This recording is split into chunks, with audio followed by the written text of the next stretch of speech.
चलिए जी स्टार्ट करते हैं। तो कहाँ से स्टार्ट करना है, इन्होंने क्या हाइपोथेसिस में ये सब क्वेश्चन कराए नहीं है। ईयर वाइज सॉल्व करो ना, टॉपिक वाइज में क्या है। चलो टॉपिक वाइज देख लेते हैं ऐसे, क्योंकि अभी 25 से लेके एक एक ईयर वाइज सॉल्व करो, ईयर वाइज डाउट पूछो तो खत्म हो जाएगा। टॉपिक वाइज से पहले भी करा रखा है।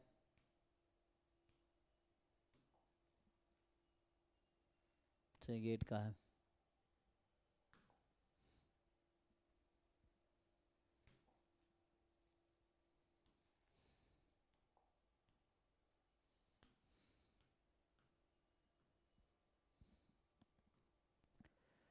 हाँ जी, क्या डाउट है आपका। 8 में क्या है।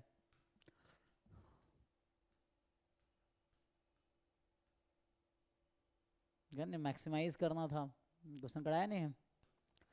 देखो तो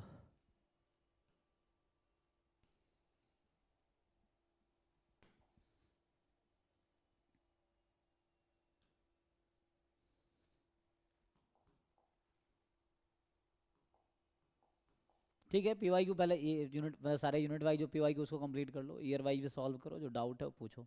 ये है। तो इसमें क्या है, सिंपल डेफिनेशन लगाना है। इसमें है क्या, मैक्सिमाइज करना, आपको ये फॉर्मूला लगाना है। You have to just maximize. Size चाहिए ना, तो साइज क्या होता है, maximum probability of rejecting H naught when H naught is true. And power क्या है, power is also maximum probability of rejecting H naught when H one is true. अब बताओ जी जिनका क्वेश्चन है, अनम बताओ क्या डाउट है इसमें, मतलब ट्राई किए हो या ट्राई नहीं किए, डाउट कहाँ है। सर ये है इसे रैंडमाइज टेस्ट से कैसे सॉल्व करोगे? रैंडमाइज टेस्ट की जरूरत ही नहीं है आपको। रैंडमाइज टेस्ट क्यों लगाना है यहाँ पे, आपको सिंपल साइज और पावर निकालना है। रैंडमाइज टेस्ट की जरूरत कहाँ है यहाँ पे। आपको ये फॉर्मूला पता है ना, साइज और पावर तो निकालना है। एच नॉट दे रखा है, एच वन दे रखा है, पीएमएफ दे रखा है। तो आपको क्या करना है, सिंपली ये प्रोबेबिलिटी निकालना है। रिजेक्शन रीजन भी वन दे रखा है आपको। क्या दे रखा है, रिजेक्शन रीजन। इसमें रैंडमाइज नॉन रैंडमाइज कोई चक्कर ही नहीं, क्योंकि टेस्ट फंक्शन तो है ही नहीं। जहाँ पे टेस्ट फंक्शन होगा वहाँ जाके randomize non randomize test function use होगा। कोई टेस्ट फंक्शन का चक्कर ही नहीं, डायरेक्टली रिजेक्शन रीजन मुझे दे रखा है इस क्वेश्चन में। इसमें क्या गिवन है। सर ये वीडियो कहाँ पे अपलोड होगा? ऐप पे? ये सब वीडियो, कल वाला वीडियो एकलव्या 1 एकलव्या 2 एकलव्या 3 में अपलोड हुआ था। ये वाला भी एकलव्या 1 एकलव्या 2 एकलव्या 3 में अपलोड होगा। किसी एक में देख सकते हो आप। ठीक है ना। अभी ईयर वाइज में 2025 का हम कर रहे थे, तो 25 एक बार सॉल्व कर लो, डाउट होगा तो बताना। देखो क्लासेस वैसे होंगी जैसे बच्चों की नीड है ना। तो मेनली मैं उन बच्चों को हेल्प करना चाहता हूँ जो बच्चे हेल्प चाहते हैं मेरा, है ना। वरना कराने के लिए इतनी सारी चीज़ें, मैं 10 साल तक एग्जाम की तैयारी कराता रह जाऊँगा, और तब भी गधों का एग्जाम नहीं निकलेगा। जो गधे हैं उन गधे ही रहेंगे तब भी, है ना। क्योंकि एग्जाम उन बच्चों का निकलेगा जो खुद से निकालना चाहते हैं। तो मैं उन्हीं बच्चों को हेल्प करना चाहता हूँ जो सच में एग्जाम निकालना चाहते हैं, है ना। ये चीज़ें जो भगवान भरोसे हैं कि सर कुछ करा देंगे एग्जाम निकल जाएगा, तो 10-15 साल मुझे कराना पड़ेगा, तब भी शायद निकलेगा, नहीं पता नहीं। मतलब जो बच्चे खुद से एफर्ट्स कर रहे हैं वो मुझसे पढ़े या ना पढ़े एग्जाम, तब भी उनका निकलेगा। तो मैं उन्हीं को हेल्प करना चाहता हूँ जो सच में एग्जाम निकालना चाहते हैं। तो उसके लिए है कि आप अपना सॉल्व करो। मैंने आपको बता रखा है तरीका, सिलेबस कर लिया आपने, ठीक है। उसमें डाउट है वो पूछो। PY Q unit wise assignment आपको मिल रखे हैं, पीवाई क्यू के भी, नॉन पीवाई क्यू डीपीपी भी हैं, उसको भी सॉल्व करो। उसमें डाउट है तो मुझे बताओ, ग्रुप में टेक्स्ट करो, फिर उसकी क्लास रख देंगे।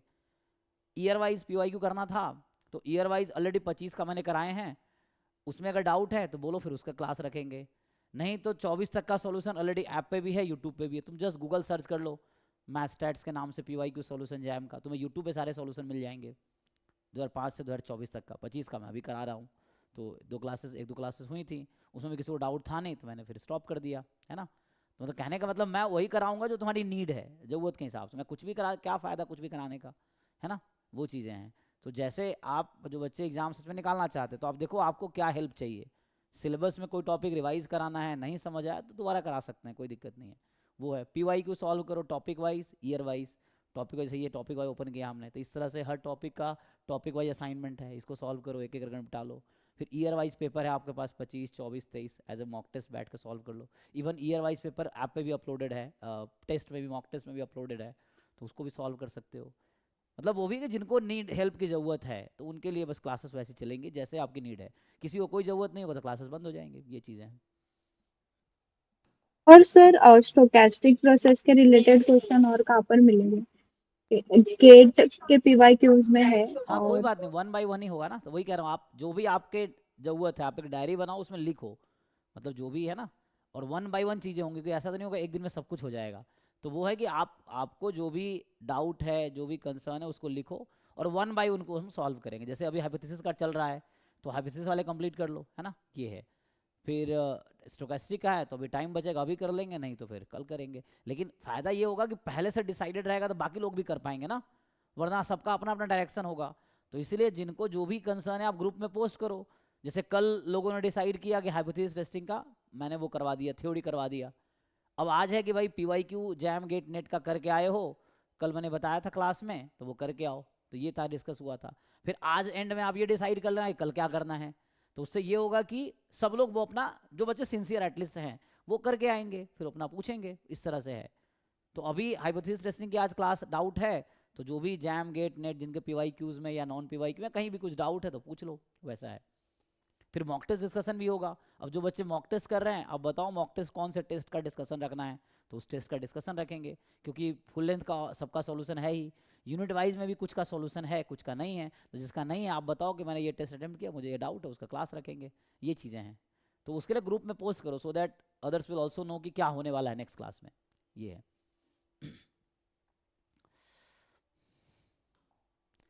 एनीवे इसको देख लेते हैं। तो इसमें जो है ना,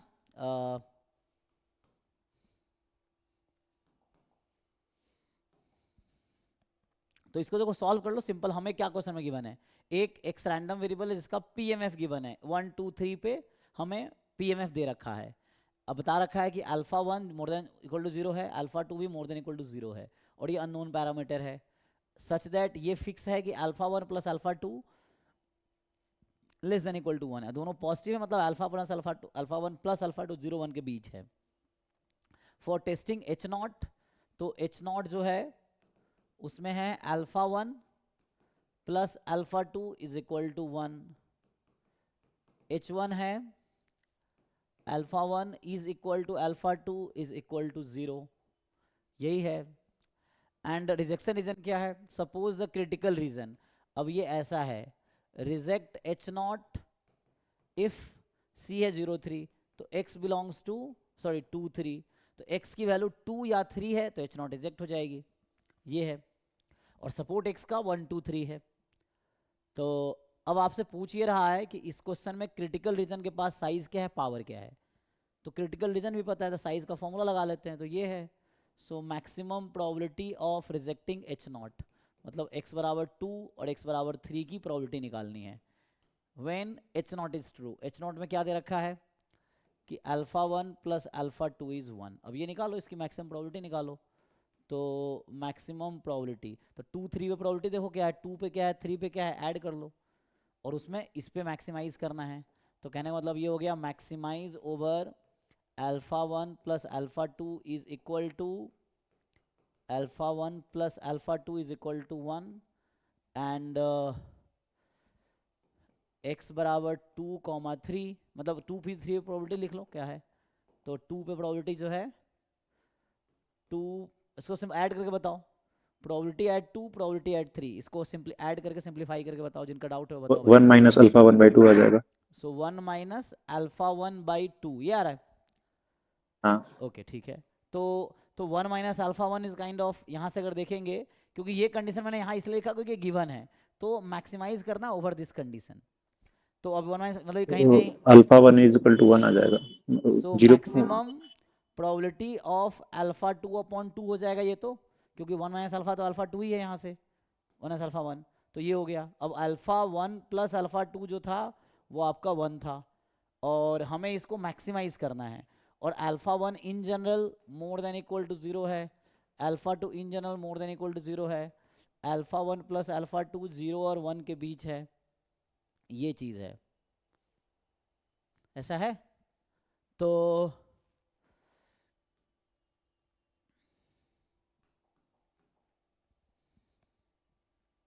अल्फा 2 को 1 रख देंगे तो मैक्सिमम हो हाँ, जाएगा वो। क्योंकि अब इसकी मैक्सिमम वैल्यू क्या हो सकती है, तो अल्फा 1 और अल्फा 2 0 1 के बीच ही होगी, क्योंकि अल्फा 1 प्लस अल्फा 2 1 है।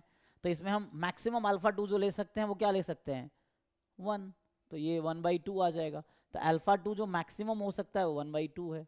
तो ये आ गया साइज ऑफ द टेस्ट। बताओ भाई इसमें क्या डाउट है। सेम तरीके से पावर निकालो, यहाँ भी यही है कि मैक्सिमम प्रोबेबिलिटी x बराबर 2 या 3 व्हेन h1 इज ट्रू। अब h1 क्या है, तो h1 में है अल्फा 1 प्लस अल्फा 2 बराबर 0। अब बताओ भाई वही प्रोबेबिलिटी तो वही आएगी, वही आएगी ना, 2 3 पे ऐड होके। Yes sir. तो यहाँ भी मैक्सिमाइज 1 माइनस अल्फा 1/2। अब यहाँ कंडीशन है अल्फा 1 बराबर अल्फा 2 बराबर 0, तो रख दो अल्फा 1 को 0, तब भी हाफ आ गया। ऐसा है कि कुछ गड़बड़ है, चेक करो यहाँ कुछ ऐसा नहीं आएगा। तो चेक करो ये प्रोबेबिलिटी क्या आएगी। ये तो आपने आई थिंक इसका प्रोबेबिलिटी 2/3 आ ये जाएगा। ऐसा इसलिए शायद आया क्योंकि आपने पहले ये शायद यूज कर रखा है कंडीशन, इसीलिए। हाँ, हाँ, यहाँ पे तो ऐसा नहीं है। तो ऐड करो उसको, 2 और 3 पे प्रोबेबिलिटी ऐड करो, बताओ एग्जैक्टली क्या आएगा उसमें। कोई उसमें मैंने अल्फा 1 और अल्फा 2 को 0 रख देने पे 2/3 आ जा रहा है। नहीं, प्रोबेबिलिटी क्या आएगी बाद में रखेंगे, चलो छोड़ो, पहले पुट करो। या वैसे रख सकते हो, डायरेक्टली रख लो, है ना, क्योंकि हमें तो इसको हाँ, ऐड करके अल्फा अल्फा को 0 रखना है। तो एक हो जाएगा 2/6, एक हो जाएगा 1/3, है ना। 2 पे प्रोबेबिलिटी हो जाएगी 2/6 और 3 पे हो जाएगी 1/3, क्योंकि अल्फा 1 अल्फा 2 को 0 रख देना है। तो मैक्सिमाइज करना है, मतलब कहने का मतलब ये है यहाँ पे कि जो प्रोबेबिलिटी 2 और 3 पे है उसमें अल्फा 1 अल्फा 2 को 0 रख दो, तो ये हो गया। तो 1/3 प्लस 1/3 2/3 आ गया, ठीक है। तो ये है। तो आपको क्वेश्चन का डिमांड समझना है ना, ये चीज़ क्वेश्चन में पूछा क्या जा रहा है और अप्रोच समझना है क्या है। सिंपल फॉर्मूला से आ गया। सर पिछले क्लास में मतलब पिछले कुछ ए में जो ये हुआ था ना, एक बाइवेरिएट का क्वेश्चन था, हम्म वहाँ पे सर मैंने आपको सॉल्यूशन भेजा है, साइन इनवर्स 0.7, मतलब आंसर नहीं मैच कर पा रहा। किसका सॉल्यूशन आपको भेज, बाइवेरिएट क्वेश्चन। समझे नहीं, कल किस टॉपिक का क्वेश्चन था। आज सर आज ही हुआ था, गेट पे। तो ठीक है, कल पूछो, गेट बैच टाइम में कोई दिक्कत नहीं है, कल गेट बैच के टाइम में पूछो। Okay sir. हाँ, कल क्लास होंगे ना, उसमें डिस्कस करते हैं। आंसर आएगा साइन वर्स रो। रो क्या है आपके क्वेश्चन में, रो आप निकालो, आप पूरा तो कंप्लीट किया ही नहीं। उसमें साइन इनवर्स 7/10 आ रहा है हाँ, आंसर। साइन वर्स 7/10 है। अब वो कैलकुलेटर से साइन वर्स निकालो, साइंटिफिक कैलकुलेटर में यूज करो तो आ जाएगा। आप साइंटिफिक कैलकुलेटर में देखो कि साइन वर्स 0.7 कितना है ना, चेक कीजिए, तो उसे आ ओके जाएगा। सर। आएगा ओके, हम्म। कल पूछूंगा मतलब। हाँ, साइंटिफिक कैलकुलेटर जो है ना, मतलब जो स्क्रीन पे कैलकुलेटर रहता है, आप कैलकुलेटर अभी फोन में भी होगा साइंटिफिक कैलकुलेटर, उसमें साइन वर्स 0.7 निकालिए, वो आंसर हो जाएगा आपका। उसके अकॉर्डिंग आ जाएगा जो भी है, मैनिपुलेट करके आप पहले ना उस तरह से आ जाएगा, उससे आ जाएगा, देखिए। चलो भाई, इसमें आगे देखते हैं अगला क्या है। तो आगे क्या है आपका, 8 के बाद 33 34 उनका है, उससे पहले क्या है इसमें डाउट है जी, साफिया आपका या दूसरे पेपर में, सर 19 जैम एमएस। इसी में ना, इस पीडीएफ में या किस में, हाँ पीडीएफ पे। ये क्वेश्चन। हाँ सर। तो इसमें क्या लाइक्लीहुड रेशियो टेस्ट लगाना है आपको। अच्छा, ये तो गेट 2025 में भी था ना यही, अच्छा यही तो क्वेश्चन था वहाँ भी। अच्छा, मोर देन इक्वल टू है ना, वहाँ था। अभी गेट वाले में कराएं। एनीवे, इसमें क्या है, सिंपल आपको लाइक्लीहुड रेशियो टेस्ट लगाना है। इसमें क्या दिक्कत है, लाइक्लीहुड रेशियो टेस्ट पता है ना। तो यहाँ पे मैक्सिमम लाइक्लीहुड फंक्शन जब म्यू बिलोंग्स टू h0, और यहाँ होता है maximum value of likelihood function when mu belongs to h0 union h1, ये है।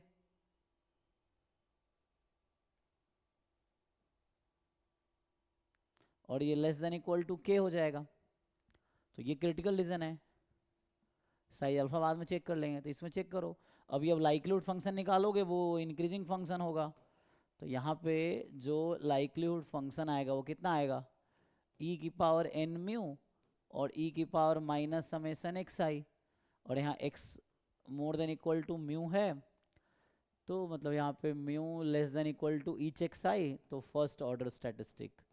ठीक है, ये रहेगा अभी के लिए।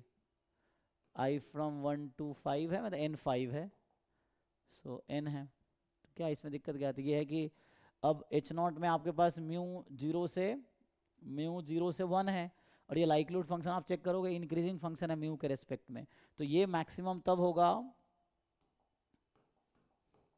न्यूमरेटर आपका मैक्सिमम अंडर एच नॉट इस कंडीशन में तब होगा जब आप 1 रखोगे। डिनोमिनेटर में यूनियन होता है, मतलब ये और ये मिला के, मतलब म्यू कोई भी पॉजिटिव रियल नंबर हो सकता है, तो उसके लिए तो आपका यहाँ पे एमएलई हो जाता है ये कि लाइक्लीहुड फंक्शन मैक्सिमम हो पैरामीटर स्पेस पे, तो यहाँ पे लाइक्लीहुड फंक्शन एमएलई।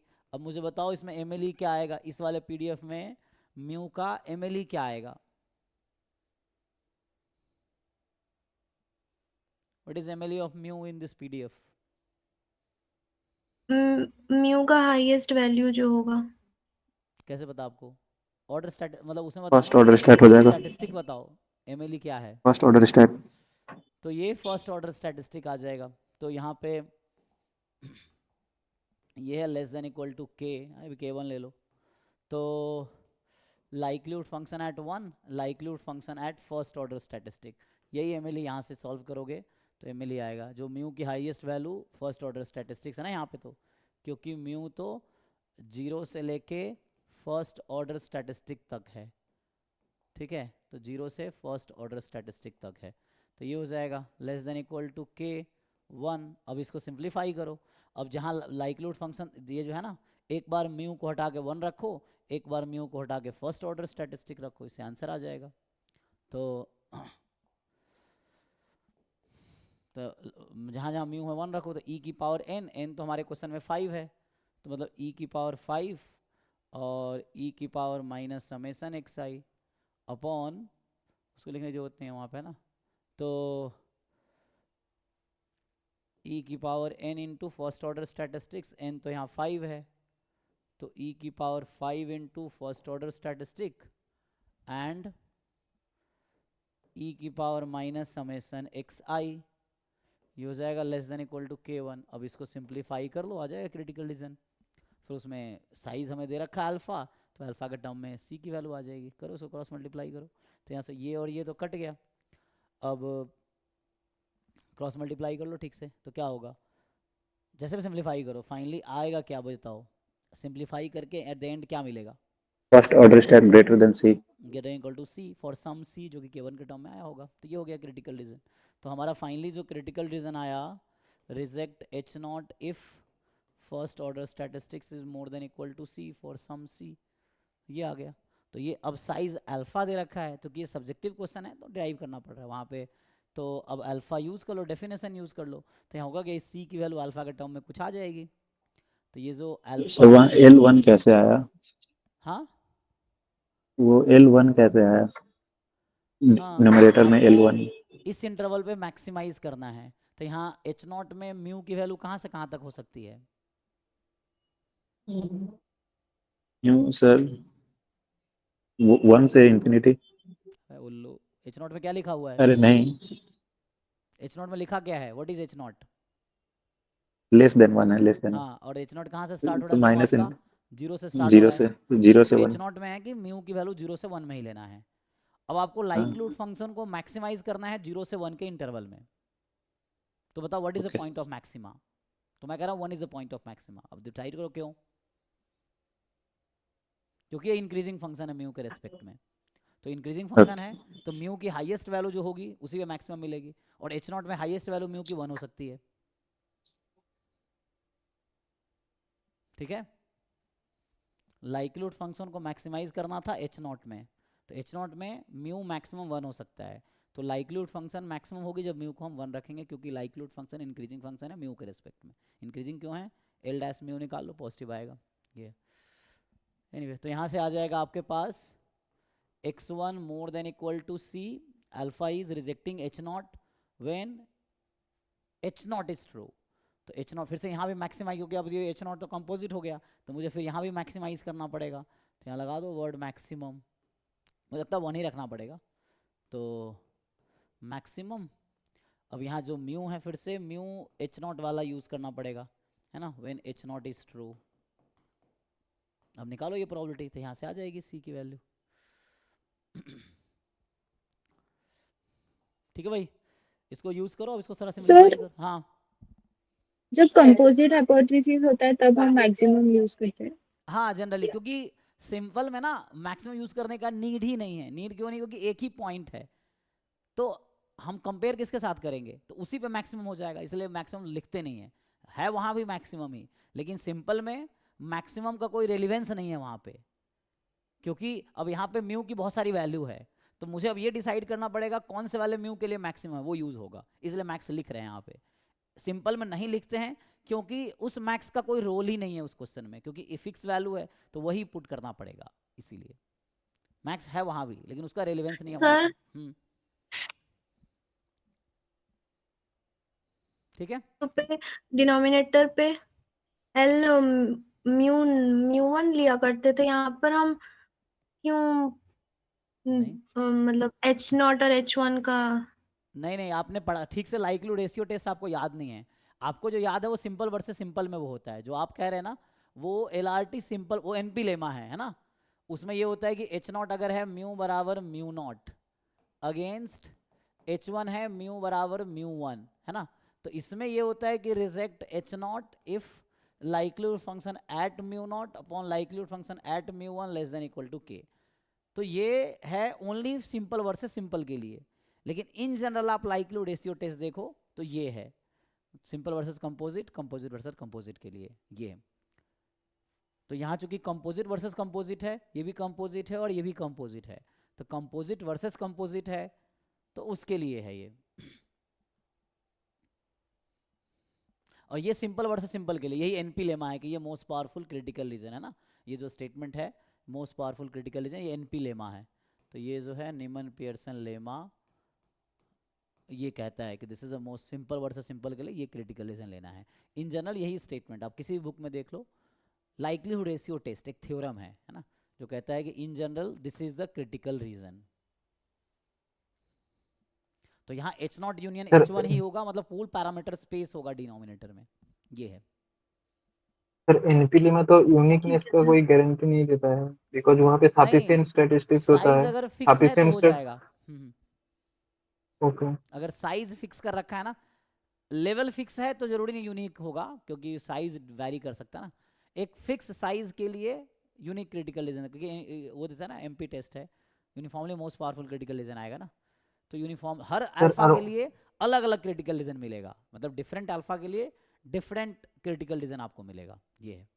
सर और वहाँ पे सफिशिएंट स्टैटिस्टिक्स मैक्सिमम ही होता है, सफिशिएंट Sufficient रेशियो में this ratio is a function of sufficient statistic, this ratio is a always. function of sufficient statistic। Okay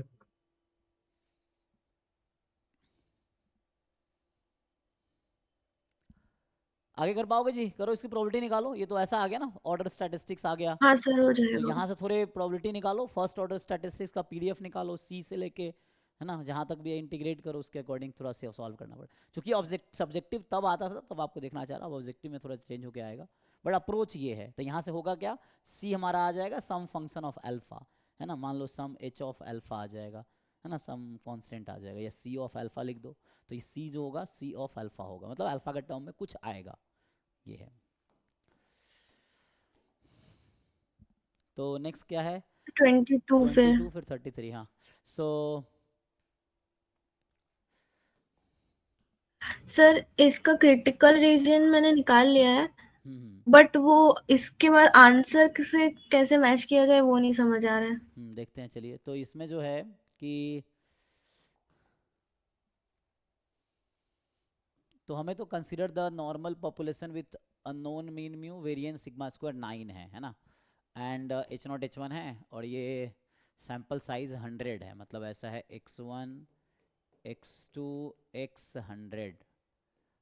ये आईआईडी है नॉर्मल म्यू कॉमा 9, ऐसा है। सो आईआईडी नॉर्मल म्यू कॉमा 9,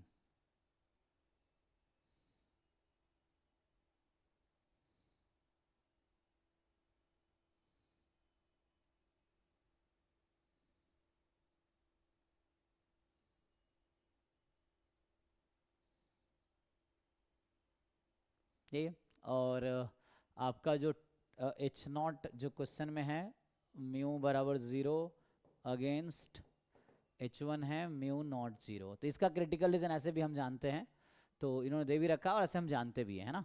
तो हमने पढ़ा है कि इसका जो क्रिटिकल रीजन होगा कि reject H not if mod of x bar by minus theta हाँ naught. X bar minus mu naught या theta naught under H naught जो होता है वो upon sigma by root N. तो सिग्मा है 3 बाई रूट एन मतलब this, मतलब ऐसे डायरेक्ट बता रहा हूँ, अदरवाइज ठीक है। साइज अल्फा लेंगे तो मैं सीधा साइज अल्फा के लिए बोल रहा हूँ, वो के देख रहा है। तो X bar minus mu naught मतलब mu under H naught and sigma by root N more than equal to Z alpha by 2, है ना। तो ये रिजेक्शन रीजन है साइज अल्फा का। तो साइज अल्फा या लेवल ऑफ, क्योंकि यहाँ तो होगा ना जो लेवल ऑफ सिग्निफिकेंस दिया होता है तो हम लोग मैक्सिमम लेवल ऑफ सिग्निफिकेंस जो ले सकते हैं वो साइज है, तो उसके लिए ही काम करते हैं। तो हम लोग साइज 5% लेके चल रहे हैं, मैक्सिमम साइज जो हो सकता है वो लेवल ऑफ सिग्निफिकेंस के इक्वल हो सकता है, तो इसीलिए। तो यहाँ पे तो इसके लिए आ गया अल्फा था हमारे पास 5%, तो मतलब यहाँ आ जाएगा, है ना। अल्फा 5% है तो अल्फा बाई 2 मतलब 0.025 आ जाएगा, ठीक है। ये है तो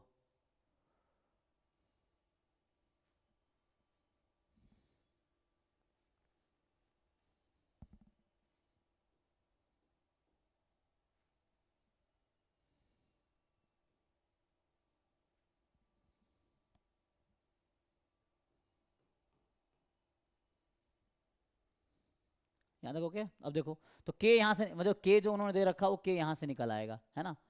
तो यहाँ से क्या आएगा, के 0.588 आ रहा अच्छा है। आपने वहाँ तक निकाल लिया, ठीक है। तो इसको सिंप्लीफाई करेंगे तो X bar more than equal to 3/10, और ये क्वेश्चन में दे रखा होगा फर्स्ट पेज पे, है ना। तो आप ये कह रहे हैं कि इसको आपने सिंप्लीफाई कर लिया तो आ गया कितना 0.8858। चलिए तो ये आपका 0.58 आ गया, यहाँ तक ओके है। तो क्वेश्चन में जो कि क्रिटिकल रीजन दे रखा है तो के जो क्वेश्चन में है वो के हमें मिल गया, तो जो है ना। अब क्वेश्चन में जो पैरामीटर या वेरिएबल यूज होगा या जो कांस्टेंट यूज होगा उसको आप मैनिपुलेट नहीं कर सकते, एज इट इज रखना पड़ेगा। तो हमारा के जो क्वेश्चन वाला है वो के मुझे मिला 0.58, ठीक, यहाँ तक हो गया। तो अब क्वेश्चन ये है then which of the following is a possible 90% confidence interval for mu.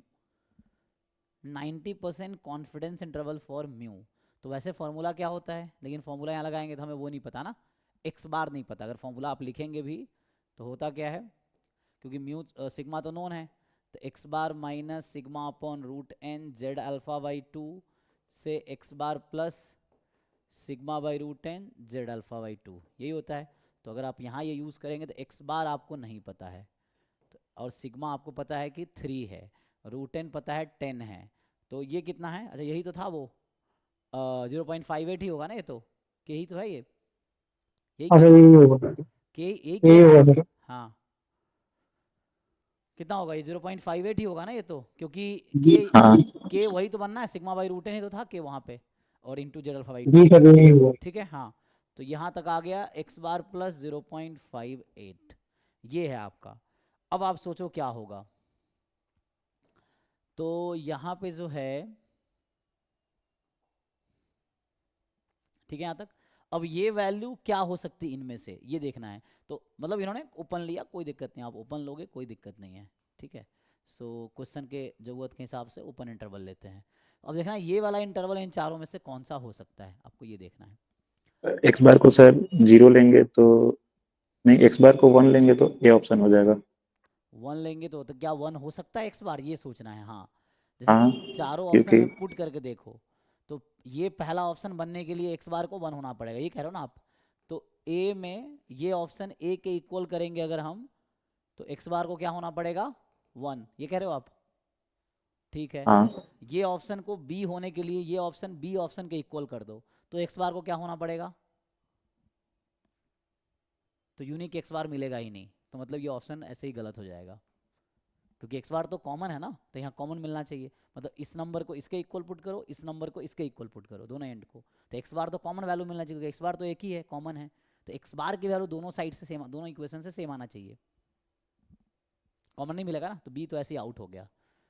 इस ऑप्शन को सी वाले ऑप्शन के इक्वल पुट करो, एक्स बार क्या मिलेगा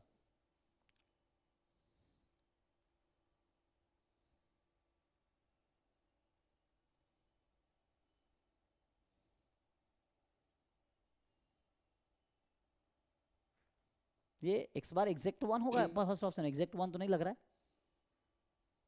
588 था यहाँ पे, ये 588 था या 58 था? 588 ठीक ठीक, ओके तो ओके ठीक है। इसका सी ऑप्शन होगा क्योंकि उसमें एक्स कॉमन मिल रहा है 1.01। और इसमें आ जाएगा 0.480, तो उतना ले नहीं सकते हम। सी में क्या मिल रहा है और डी में क्या? सी वाले में बताओ पहले, अगर इसको इक्वल करें सी ऑप्शन के 0.480। 0 पॉइंट आपका आया 480, ठीक है। डी में क्या आ रहा है? इसको अब इसके इक्वल पुट करो, देखो एक्स बार कुछ मिलेगा। आई थिंक ये भी यूनिक नहीं आएगा, अलग अलग आएगा, चेक करो। हाँ है जी, चेक करो। सर बट मेरा सी में एक्स बार का वैल्यू 1.01 आया सी में। एक्स बार की वैल्यू हाँ सर, फिर सी ऑप्शन होगा इसका क्योंकि उसमें कौन सा वैल्यू आएगा एक्स बार का 1.01 01। जी सर। और डी फिर आउट हो जाएगा क्योंकि डी में कॉमन एक्स बार नहीं मिलेगा शायद, चेक कर लो। नहीं मिलेगा। ओके तो अब आपको ए और सी में से डिसाइड करना है कि कौन सा ऑप्शन सही हो सकता है, मतलब यही हमारा ऑप्शन है। अब मैं कह रहा हूँ ये ए ऑप्शन के इक्वल आएगा, अगर एक्स बार को 1 होना पड़ेगा। बी के इक्वल हो नहीं सकता क्योंकि एक्स बार कॉमन नहीं मिल रहा। सी के इक्वल हो नहीं सकता, होगा तो एक्स बार को ए होना पड़ेगा, डी को ए। अब आप ये सोचो कि एक्स बार कौन सा पॉसिबल है, 1 पॉसिबल है या 1.01 पॉसिबल है, चेक कर लो ठीक से।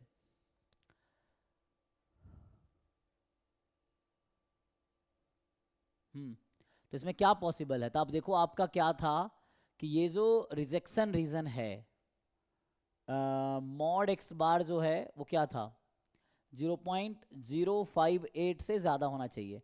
मतलब यहाँ पे आई थिंक ये तरीका यूज़ हो रहा है कि एक्स बार की वैल्यू रिजेक्शन रीजन में होना चाहिए। एक्चुअली होता क्या है ना, वी रिजेक्ट एच नॉट। इसने कहा है based on the sample the test of the form this reject the null hypothesis. Question में गिवन है कि वी रिजेक्ट नल हाइपोथेसिस, ये क्वेश्चन में गिवन है आपको। देखिए बेस्ड ऑन दिस सैंपल, जो सैंपल आपको दे रखा है, the test of the form this, जो कि हमने भी निकाला, this reject the null hypothesis at 5% level of significance. तो ये लाइन कहना चाह रहा है कि जो हम लोग एच नॉट को रिजेक्ट कर रहे हैं, तो मतलब जो रिजेक्शन रीजन जो है ना, मतलब H naught, we are rejecting H naught, तो एक्स बार को एच नॉट में होना पड़ेगा या एक्स बार को रिजेक्शन रीजन में होना पड़ेगा। तो रिजेक्शन रीजन में क्या आएगा, इनमें से कौन सा आएगा? दोनों आएगा, ये तो दोनों आ जा रहा है, तो कुछ तो गड़बड़ है, आप लोगों ने कुछ तो गड़बड़ किया है, चेक करो। सर हमारी जो एक्स बार की वैल्यू 1, हाँ सर जो हमारा इंटरवल है उसमें हम एक्स बार की वैल्यू 1 और 1.01 ऑप्शन रखेंगे फॉल्स है। तो वो ए को सेटिस्फाई नहीं करेगा। तो बताओ ना क्या अरे है। इसमें जो आपने ऑप्शन लिखा उसमें एक्स बार का वैल्यू 1 नहीं है, सर उसमें डिफरेंस आएगा तो उसमें आएगा एक्स बार का क्योंकि 1 तो सेटिस्फाई नहीं कर रहा। तो तो इसका बताओ सही ना क्या है, ऑप्शन वही तो सही पूछ होगा। रहा हूँ क्या ऐसा होगा। इतने लोग, वही तो अपना कैलकुलेशन खुद करो ना। अब मान लो किसी ने गलत बोल दिया, सबने मान लिया, अरे भाई तुम्हारे पास पेन है, दिमाग है, यूज करो ना उसको।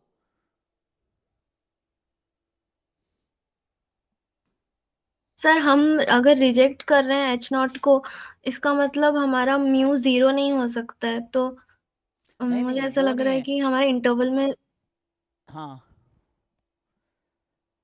0 वैसा नहीं नहीं है। होना चाहिए। 5% लेवल ऑफ सिग्निफिकेंस भी, इसका मतलब 5% एरर अलाउड है।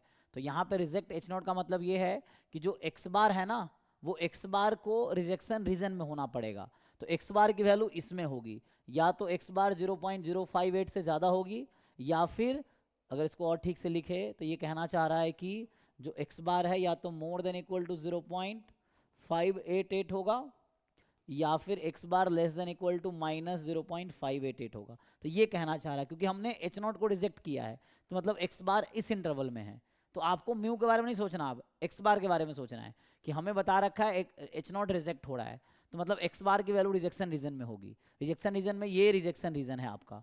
अब देखो ऑप्शन के हिसाब से पहले तो ये बताओ, मतलब इस वाले क्वांटिटी को इसके इक्वल पुट करो, इस वाले क्वांटिटी को इसके इक्वल पुट करो, दोनों इक्वेशन से बताओ एक्स बार की वैल्यू क्या आ रही है।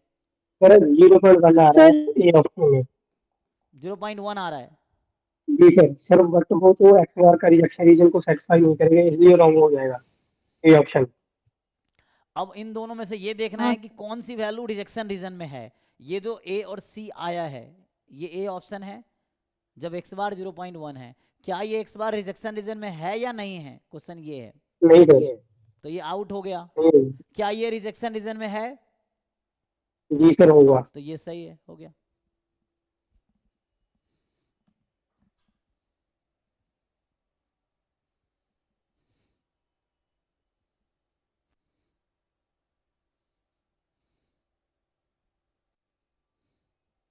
हमें गिवन है वी रिजेक्ट एच नॉट, हमें गिवन है एक्स बार की वैल्यू इस इंटरवल में होगी, ये हमें गिवन है।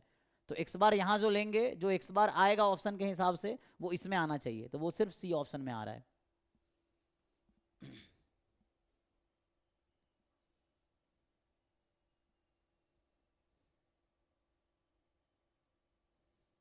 सर क्लास के नोट्स का पीडीएफ सेंड कर दिया है, कीजिए ग्रुप में। ग्रुप में आता नहीं है पीडीएफ? नहीं सर, आप कौन से ग्रुप में हो? रैंकर, मॉक टेस्ट वाले। तो उसको बोलोगे तो भेजेगा ना, क्योंकि जिस बैच की क्लास उस बैच कल उसमें आता है, क्लबिया 1 2 3 में गया था कल।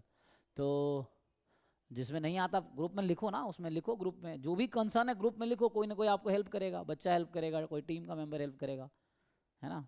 मैं सिर्फ, मेरा रोल ओके सिर्फ सर। टीचिंग का है, बाकी सारा रोल कोई और संभाल रहा है ना। यहाँ पे इसमें मेरा रोल ओनली टीचिंग मैं करता हूँ, मैं तभी टीचिंग करके मैं चला जाऊँगा, बाकी चीज़ें अपना टीम है वो करती है। तो आप ग्रुप में पोस्ट करो, जो कंसर्न पर्सन है वो हेल्प करेगा आपको, ये चीज़ है। नोट्स भी मैं नहीं भेजता हूँ, है ना, नोट्स कोई और भेजता है, जिसका काम है, सबका काम बटा हुआ है, तो वैसा है, मैं सिर्फ पढ़ाता हूँ और कोई काम नहीं मेरा। तो ग्रुप में लिखो, आपको कोई बच्चा भेज देगा या हमारे टीम वाले कोई भेज देंगे, वो नंबर है ना 88 वाला, उस पर उसको टैग करो, भेज देगा आपको।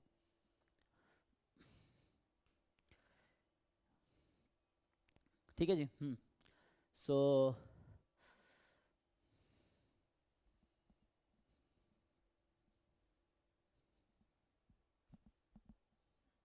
अगला क्या था? 19 और 22 हो गया ना, उनका है 33। सो 33 देखिए,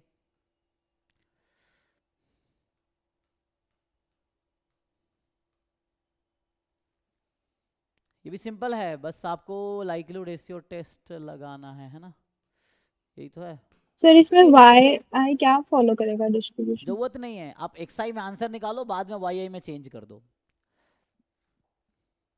जैसे हमें डिस्ट्रीब्यूशन की इसमें जरूरत है ही नहीं ना, डिस्ट्रीब्यूशन की कहीं जरूरत नहीं है, हमें क्रिटिकल रीजन चाहिए, क्रिटिकल रीजन के लिए डिस्ट्रीब्यूशन की कोई जरूरत नहीं है।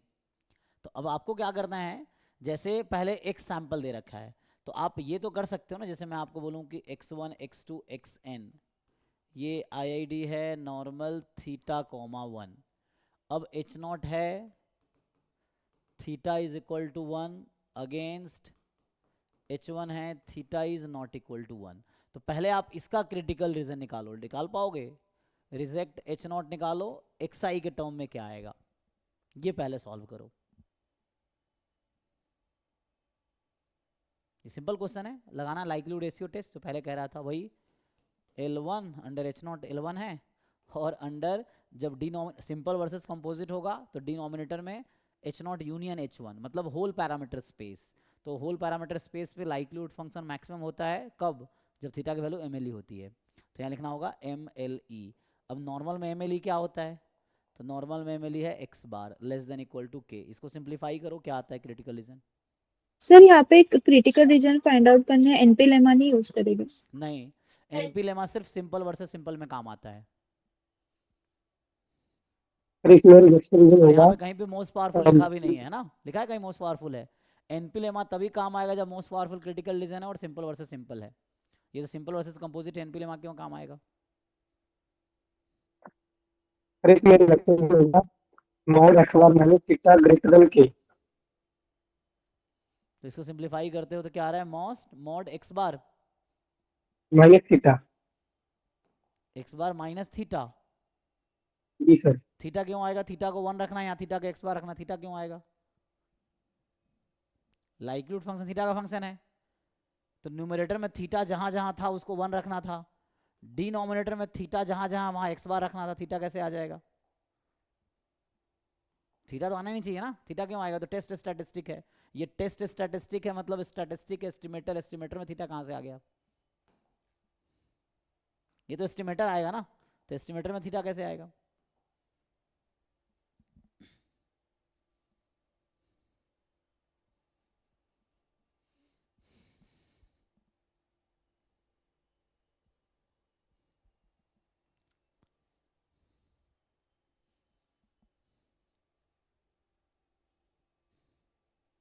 सिंप्लीफाई करो इसको।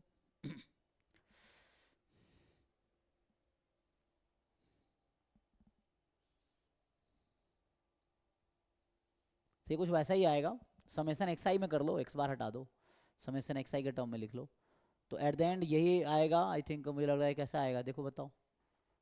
शायद ये आएगा, मतलब इसको तुम्हें सिंप्लीफाई करना होगा, सॉल्व करो, और नहीं हो रहा है तो बताओ, है ना, मतलब ऑनेस्टली बताओ, नहीं हो रहा है तो नहीं हो रहा है, उसमें क्या है, सीखना है, ये चीज़ है।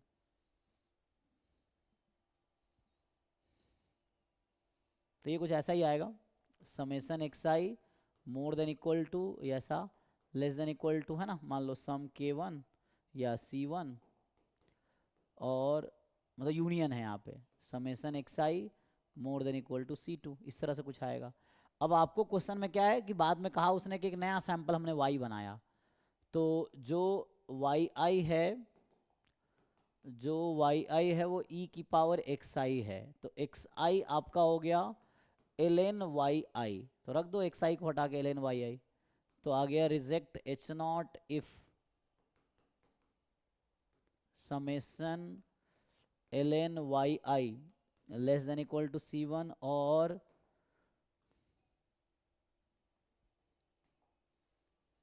Summation ln yi more than equal to c2। ये आंसर है, ये मैं ऐसा गेस कर रहा हूँ, चेक कर लेना ये होगा ये तो, है ना।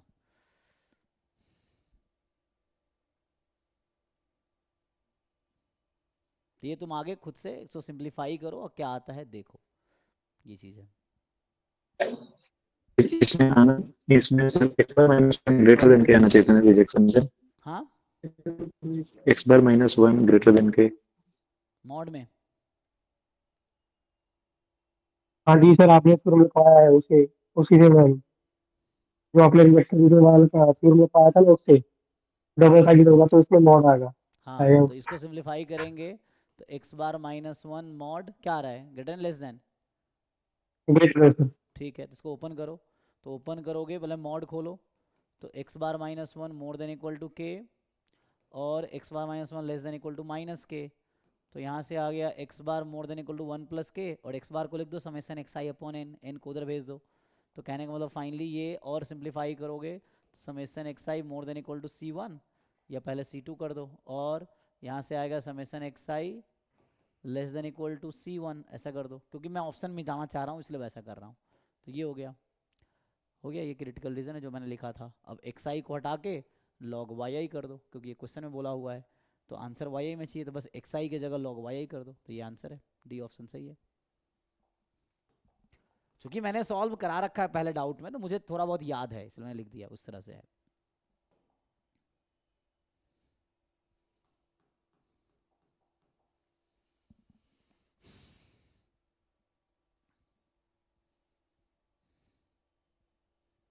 ठीक है जी, तो ये हो गया 33।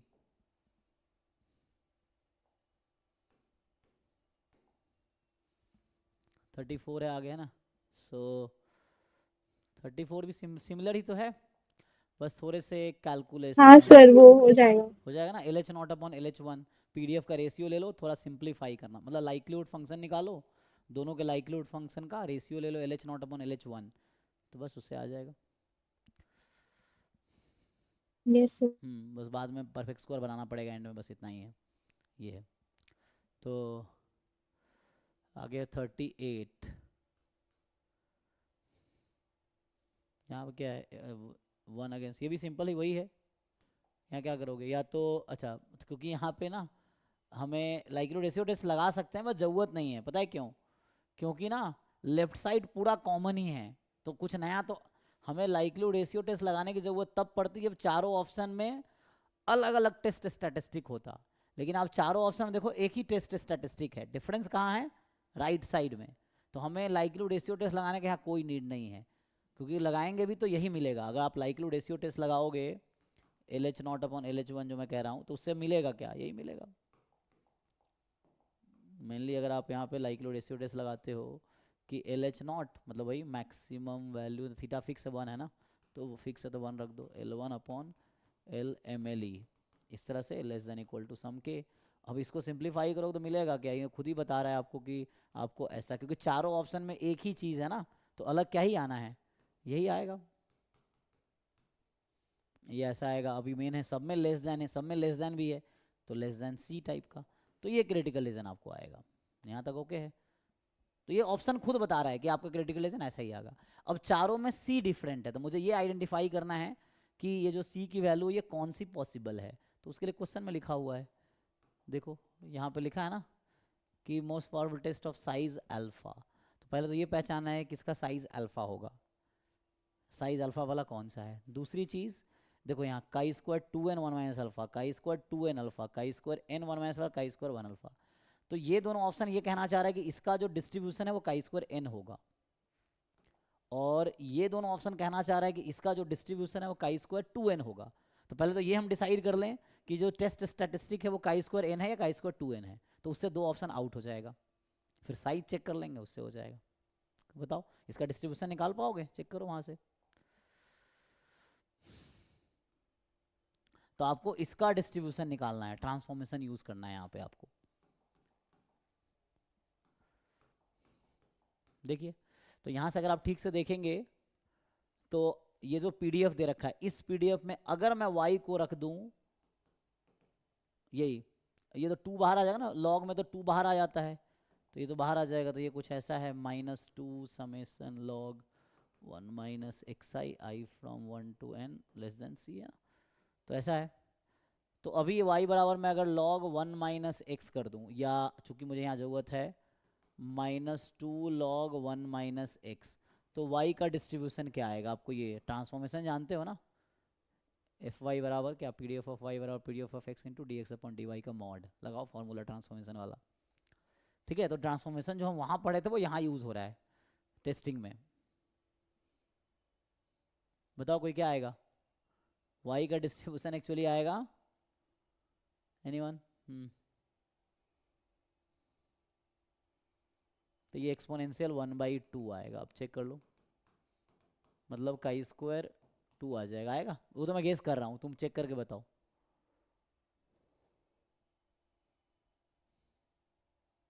ऐसा होगा क्या, क्वेश्चन ये है, निकालना आता है। x का पीडीएफ वो है, y हमारा माइनस लॉग 1 माइनस एक्स है, तो y का पीडीएफ निकालो क्या आएगा ट्रांसफॉर्मेशन के फॉर्मूला से।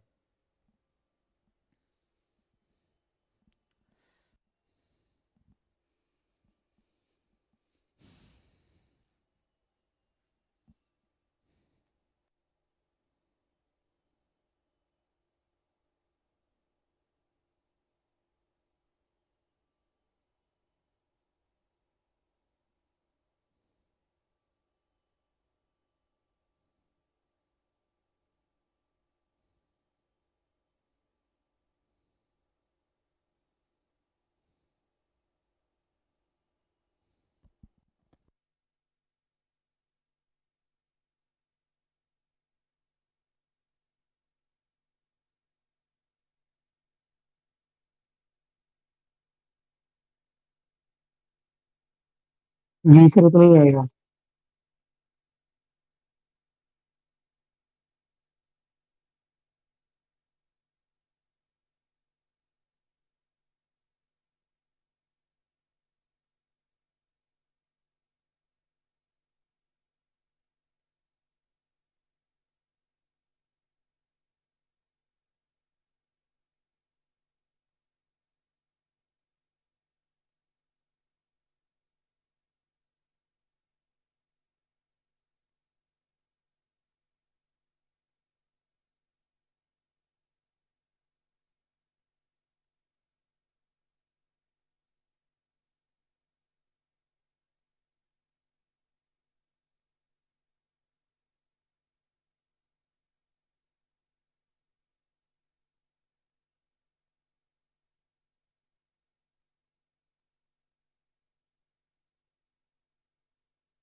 Sir option A.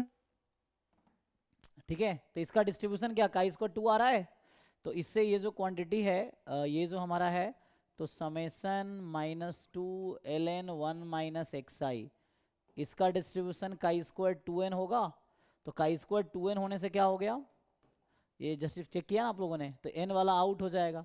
अब आपको ये पहचानना है कि किसका, तो ये नोटेशन एक बार चेक कर लेना कि पेपर में क्या कहता है। तो हमने जो क्लास में नोटेशन फॉलो किया है कि अगर यहाँ लिखता हूँ मैं काई स्क्वायर 2n कॉमा अल्फा है, तो इधर अल्फा है, इधर 1 माइनस अल्फा है, तो साइज तो अल्फा है, लेस देन है, तो ये तो नहीं होगा, क्योंकि less than that number probability alpha होनी चाहिए, rejecting H naught when H naught is true, तो एच नॉट इज ट्रू है ना। अच्छा, थीटा को 1 रखना था ना मुझे, एक मिनट, हमें ना डिस्ट्रीब्यूशन निकालना था अंडर एच नॉट, तो बहुत आसान नहीं था, ट्रांसफॉर्मेशन लगाने की कोई ज़रूरत नहीं थी, क्योंकि जब हम साइज, हमें तो सी चाहिए ना, जब साइज अल्फा है तो साइज का फॉर्मूला क्या है, rejecting H naught when H naught is true, तो अंडर एच नॉट अगर आप बात करोगे अंडर एच नॉट, तो एच नॉट क्या है, थीटा बराबर 1, तो ये जो x का पीडीएफ, जब थीटा को 1 रख देंगे तो x का पीडीएफ क्या हो जाएगा, यूनिफॉर्म 0 1 हो जाएगा ये तो। और आप ये जानते हैं कि अगर यूनिफॉर्म 0 1 है तो 1 माइनस एक्स भी यूनिफॉर्म 0 1 है, तो 1 माइनस एक्स यूनिफॉर्म 0 1 है, तो -2 log 1 माइनस एक्स, ये तो डायरेक्टली मैंने क्लास में थ्योरम लिखा रखा है कि x यूनिफॉर्म 0 1 है या y यूनिफॉर्म 0 1 है, तो -2 log y का स्क्वायर 2 होगा, एक्सपोनेंशियल 1/2 होगा, तो इससे डायरेक्टली आ गया, तो ये ठीक है।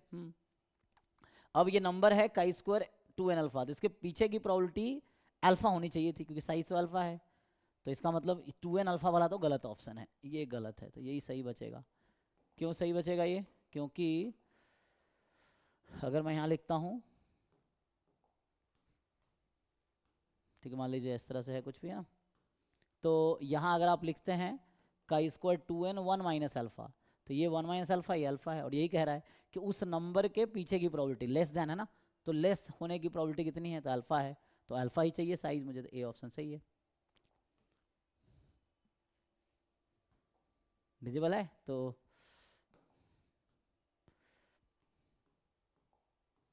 अब जिनको डाउट है बताओ भाई, इस क्वेश्चन में अगर कहीं पे डाउट हो तो पूछो।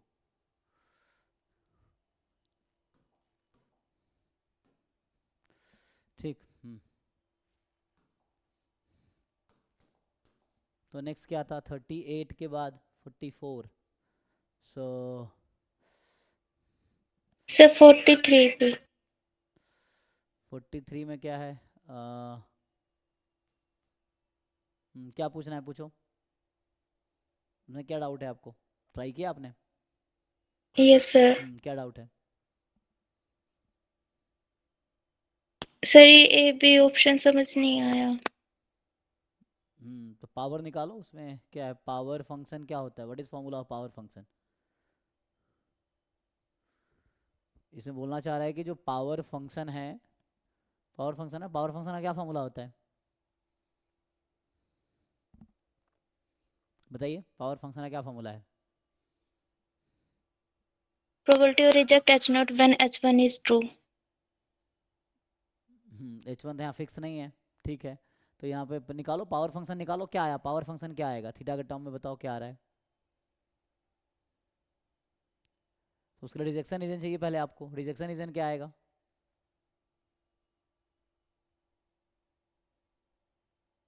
क्योंकि पावर निकालने का रिजेक्शन रीजन चाहिए ना, पहले रिजेक्शन रीजन बताइए क्या आया आपका, व्हाट इज रिजेक्शन रीजन, अभी कल की क्लास में जो थ्योरी बताया था उससे एक लाइन में पता चल जाएगा रिजेक्शन रीजन क्या है, मोनोटोन लाइक्लीहुड रेशियो प्रॉपर्टी से सोच के बताओ क्रिटिकल रीजन क्या है, फिर डिस्कस करते हैं। 44 देखिए जिसमें क्या है, तो इसमें क्या दिक्कत है,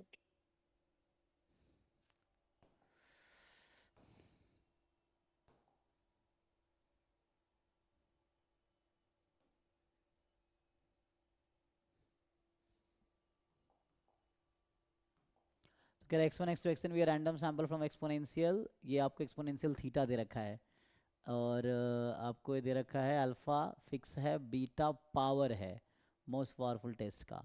अब यहाँ देखो क्रिटिकल रीजन ये है एच नॉट थीटा बराबर 1, तो इसका क्रिटिकल रीजन आपने निकाला है जी, इसका क्रिटिकल रीजन क्या आता है बताइए अगर आपने निकाला है तो, ये नहीं कि अज्यूम कर लेना ये आर है इसका क्रिटिकल है, कहीं ऐसा लिखा नहीं है कि consider the critical region R, तो अब आपसे बोल रहा है कि critical region R corresponds to the, तो ऐसा कहीं नहीं लिखा कि आर इसका क्रिटिकल रीजन, ये आपको निकालना पड़ेगा। So what is a critical reason, जिनका डाउट है बताइए।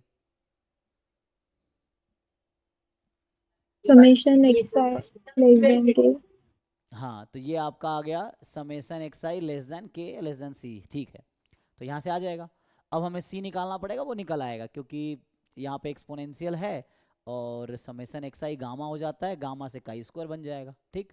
चलो मैं बता देता हूँ क्या आएगा। तो इसमें क्या है, अगर आप थोड़ा सिंप्लीफाई करेंगे तो ईच एक्स आई हमारा एक्सपोनेंशियल थीटा है, और चूँकि साइज जब हम यूज़ करते हैं अल्फ़ा, तो साइज तो अंडर एच नॉट होता है, rejecting H not one H naught is true, तो अंडर एच नॉट यहाँ पे क्या है, थीटा 1 है, तो थीटा को 1 रख देते हैं, तो थीटा को 1 रख देंगे तो एक्सपोनेंशियल 1 हो गया, है ना। तो एक्सपोनेंशियल 1 है तो समेसन एक्स आई क्या होगा, है ना। तो ये एक्सपोनेंशियल जो होगा ये गामा हो जाएगा कितना, n कॉमा 1, क्योंकि ये गामा 1 कॉमा 1 था तो फर्स्ट पैरामीटर ऐड होता है। अब इसको अगर मैं काई स्क्वायर में लिख पाऊंगा क्या अभी, तो इसके लिए 1/2 चाहिए, तो मुझे 2 से मल्टीप्लाई करना पड़ेगा, तो 2 टाइम्स समेसन एक्स आई का डिस्ट्रीब्यूशन क्या होगा, तो ये आएगा गामा n कॉमा 1/2, चेक करो जी, तो ये आ जाएगा, तो 2 समेसन एक्स आई ये हो गया, तो इससे ये पता चल गया कि 2 टाइम्स समेसन एक्स आई जो है ना, 2 times summation X I this is काई square 2n, gamma n comma 1/2 is काई स्क्वायर 2n, तो ये काई स्क्वायर 2n है, 2 समेसन एक्स आई, ओके। तो रिजेक्शन रीजन जो आपको यहाँ पे है ना, इसको 2 टाइम कर लो, तो 2 समेसन, इसको अभी C1 बोल दो, तो लेस देन 2C1, ठीक, या C रखना है C रखो, कोई दिक्कत नहीं है ना, बाद में C की वैल्यू निकाल लेंगे, रहने दो। तो कहने का मतलब है 2 summation X I less then 2C, तो 2 समेसन एक्स आई तो हो गया काई स्क्वायर 2n, ये काई स्क्वायर 2n है ना, तो यहाँ पे क्या 2C रखोगे ताकि ये ऐसा हो जाएगा, तो 2 summation X I less than equal to यहाँ लेना पड़ेगा मुझे काई square 2n comma 1 minus alpha, जो पहले लिखा था हमने, पिछले भी लिखा ना, अभी पिछले क्वेश्चन में देखा हमने, क्योंकि मतलब साइज अल्फा करना है मुझे, तो काई स्क्वायर 2n 1 माइनस अल्फा लेंगे तो इधर अल्फा रहेगा, इधर 1 माइनस अल्फा रहेगा, तो लेस देन प्रोबेबिलिटी है ना, यहाँ भी लेस देन है, तो लेस देन है तो क्या होना चाहिए, काई स्क्वायर 2n 1 माइनस अल्फा हो जाएगा, ठीक है, यहाँ तक चेक कर लो, तो ऐसा आ गया, काई स्क्वायर 2n 1 माइनस अल्फा, तो ये 2 को इधर भेज दो, तो फाइनली ये हो गया कि summation X I less then 1/2 काई स्क्वायर 2n 1 माइनस अल्फा, ये अपना चेक कर लो, तो ये फाइनली आपका रिजेक्शन रीजन आ गया, है ना, ये है रिजेक्ट एच नॉट इफ,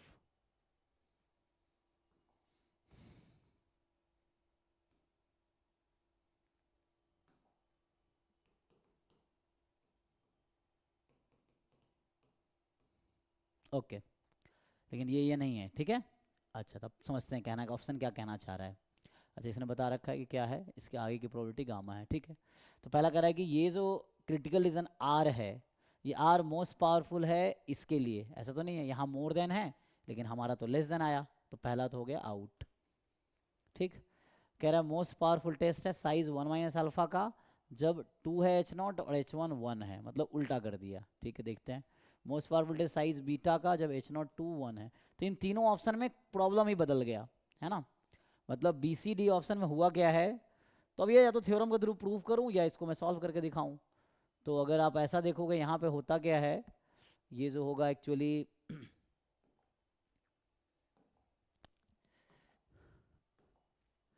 इसको आप प्रूव कर सकते हो कि मान लीजिए H नॉट है, theta is equal to theta naught against H1 है, theta is equal to theta 1, ठीक है।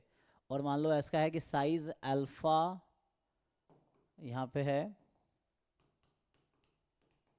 Critical region of size alpha is, मान लीजिए ऐसा है फॉर एग्जांपल T है ना less than equal to some C alpha, मतलब C है एक्चुअली, है ना। तो इसमें क्या होगा,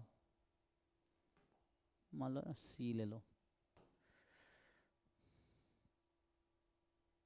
अभी के लिए मान लिया ऐसा, ठीक है, ये यहाँ पे हो रहा है। तो अब होगा क्या, नाउ दूसरा जो है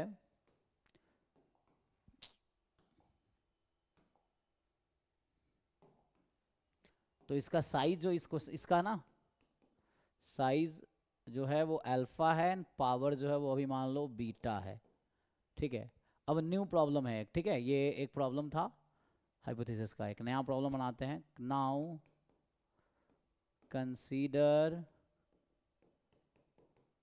H naught star theta is equal to theta 1, H naught बदल गया देखो, अगेंस्ट H1 स्टार, मतलब नया H0 H1 नया बना रहे हैं, नया प्रॉब्लम। तो ये है theta is equal to theta naught, ऐसा है। तो यहाँ जो क्रिटिकल रीजन होगा, तो यहाँ जो क्रिटिकल रीजन आएगा,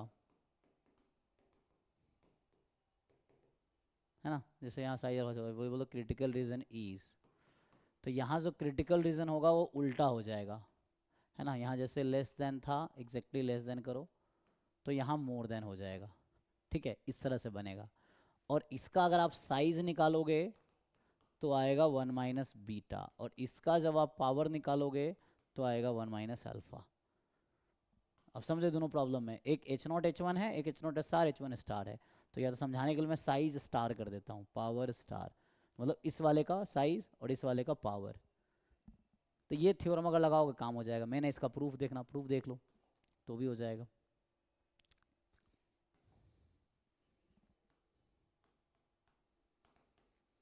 तो मैंने ऐसा थ्योरम में लिखा दिया, क्वेश्चन में भी यूज कर सकते थे।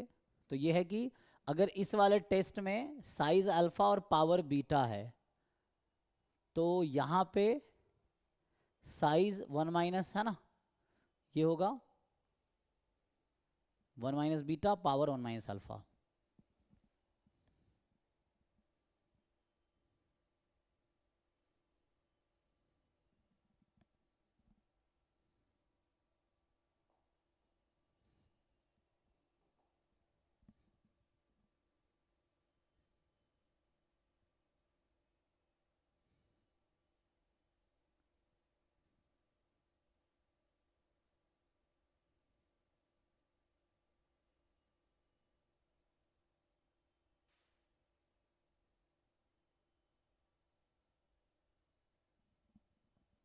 ठीक है।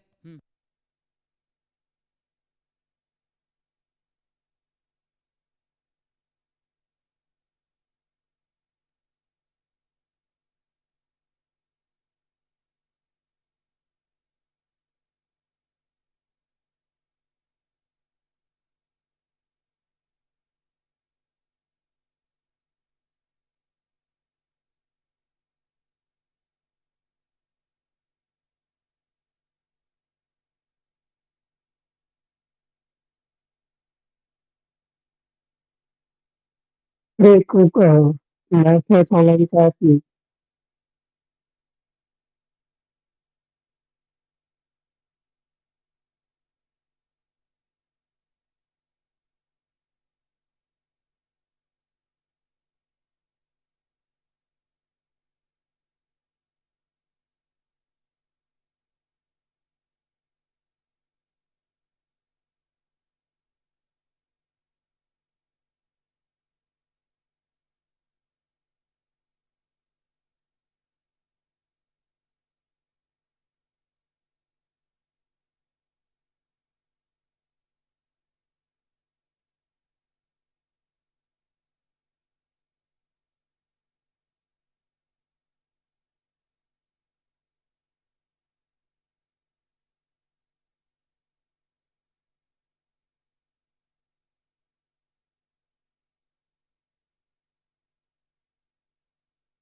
हाँ जी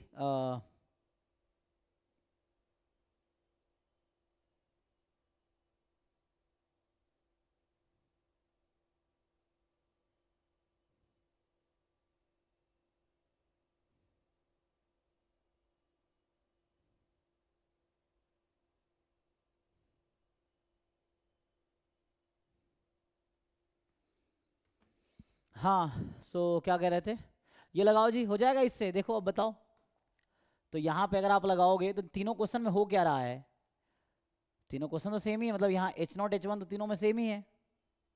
तो इसमें होगा कि जो इसका जो ऑप्शन है इसका जो साइज होगा वो 1 माइनस बीटा, उसका पावर बीटा था ना। हाँ, और इसका जो साइज नया वाला साइज जो है न्यू टेस्ट का साइज, और इसका जो पावर हो जाएगा वो 1 माइनस अल्फा हो जाएगा। तो अब देखिए कौन सा सही कौन सा गलत है, थ्योरम अगर यूज़ कर लें काम प्रूव करके देखिए उससे भी हो जाएगा। तो ये कह रहा है कि साइज 1 माइनस बीटा है, ये सही है। कह रहा है साइज बीटा है, ये गलत है।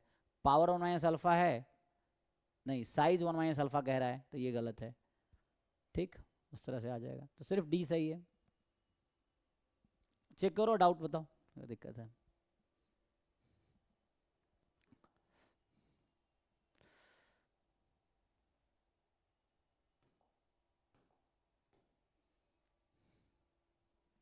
ओके जी, और कोई क्वेश्चन बचा है? देख यार सर हाँ, 1 बाय 1 बोलो। नहीं चल रहा क्या? सर, टेस्ट देने वाला ऐप नहीं चल रहा, जो मैसेज होने वाला आता है ना वो ओपन नहीं हो रहा, जो मैसेज का लोग है वो ही सिर्फ दिखाई दे रहा है। मुझे समझ नहीं आया, किसी को समझ आया क्या कहना चाह रहे हैं?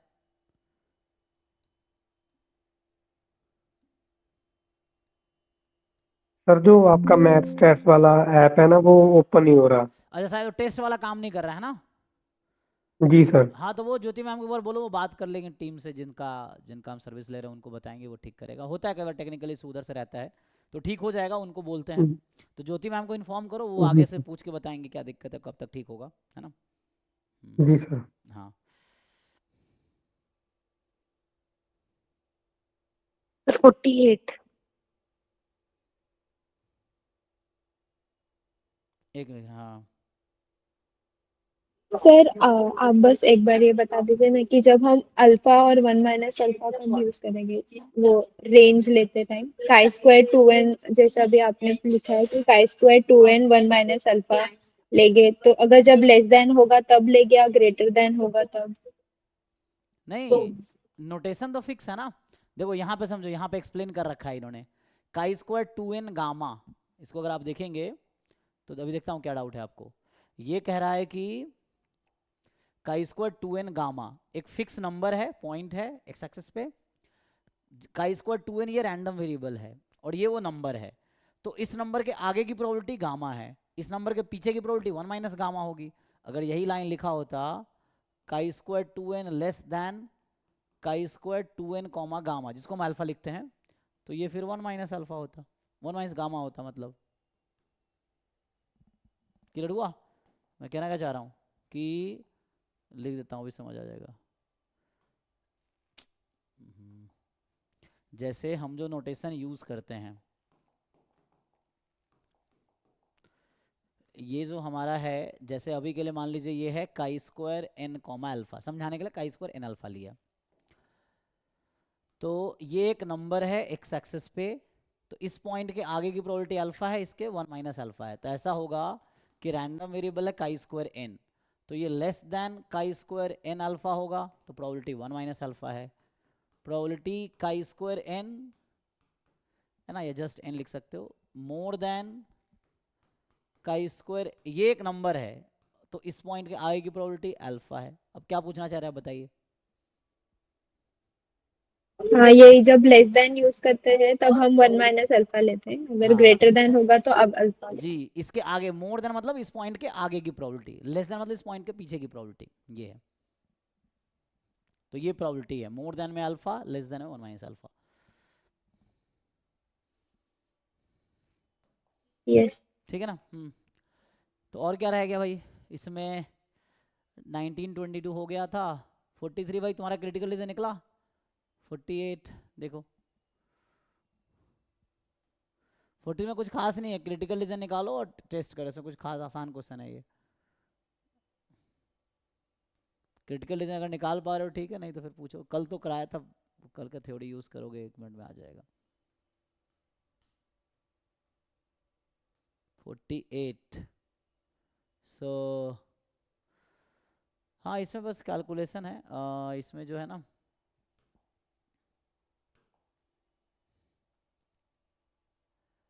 बस आपको एनालाइज करना है प्रोबेबिलिटी, इसमें बस वही भी है, इसमें थोड़ा थ्योरेटिकल क्वेश्चन है ये। सो x1 x2 xn random sample है नॉर्मल μ1 का, ठीक है। तो ये सिंपल वर्सेस सिंपल है, जहाँ mu more than delta more than 0 है ना। बीटा पावर है साइज अल्फा का, तो बीटा है पावर, साइज है अल्फा, तो x bar more than C alpha. तो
हाँ सो अच्छा इसमें रह गया ना, तो इसमें क्या करना है देखो, कि जस्ट आपको क्रिटिकल रीजन दे ही रखा है ना। तो हमारे पास जो क्वेश्चन है x1 x2 xn एक रैंडम सैंपल है नॉर्मल म्यू कॉमा 1, ठीक। एंड एच नॉट है mu is equal to 0 against H1 है mu is equal to delta and beta है पावर, है ना, so power of test, so power function है, power है ना, तो मतलब rejecting H naught when H naught is true. और रिजेक्शन रीजन आपको ऑलरेडी दे रखा है, देखो ध्यान से। सो रिजेक्शन रीजन है X bar more than C alpha, alpha index है, ठीक है ना, फॉर सम सी अल्फा, ये है व्हेन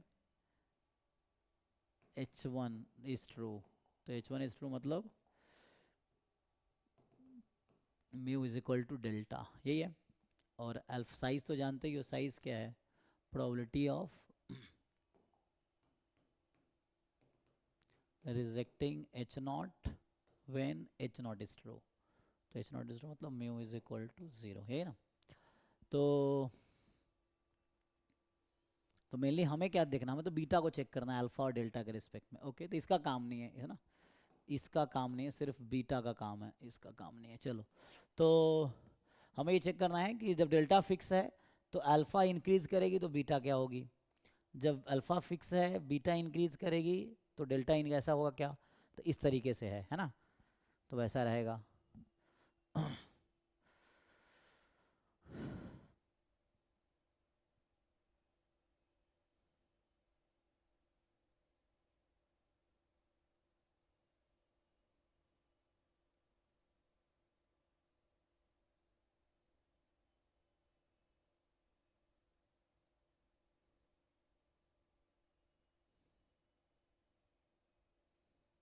चेक करो अब।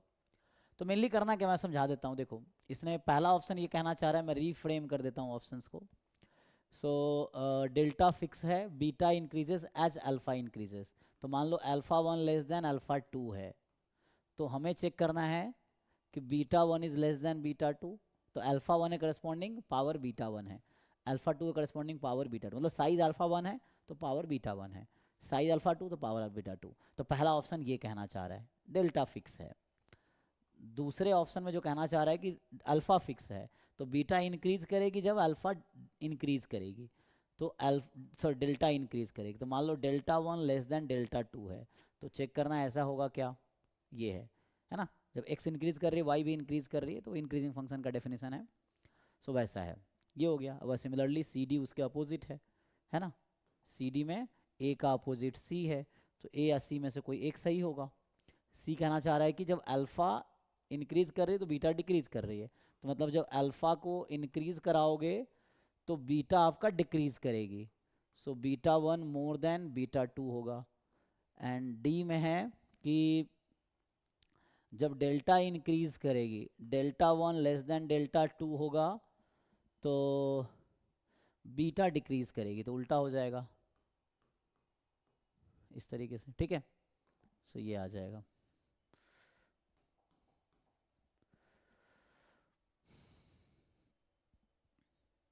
तो ये ऑप्शन है, आपको ये चेक करना, तो मेनली ए भी चेक करना है, सी डी उसका अपोजिट है।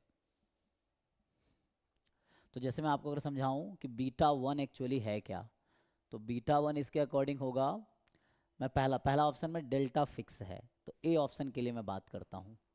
तो बीटा 1 होगा probability X bar more than C alpha 1 given mu is delta, and beta 2 होगा probability X bar more than C alpha 2 given mu is delta, क्योंकि ए ऑप्शन में delta fix है तो delta को कोई चेंज नहीं करना, ये है। अब आपको इन दोनों को कंपैरिजन करना, आपको पता है, सो नाउ यू नो कि अल्फा 1 लेस देन अल्फा 2 है, तो आपको ये चेक करना है कि क्या बीटा 1 लेस देन बीटा 2 होगा, ये ऑप्शन ए है, ये करना होगा।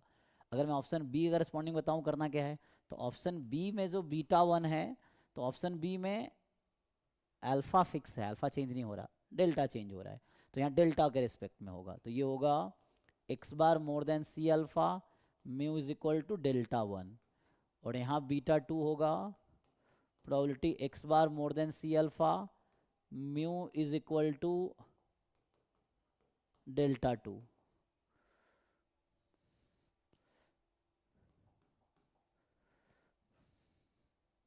अब ये कंपेयर करना, फिर से वही है कि अब आपको इसमें ये कंपेयर करना है कि आप ऐसा मान लो let delta 1 less than delta 2 है, तो आपको ये चेक करना है कि क्या ये बीटा 1 लेस देन बीटा 2 होगा, ये आपको चेक करना है। तो इतने में ही आपका आंसर क्लियर हो जाएगा, है ना। करो, ये हिंट है।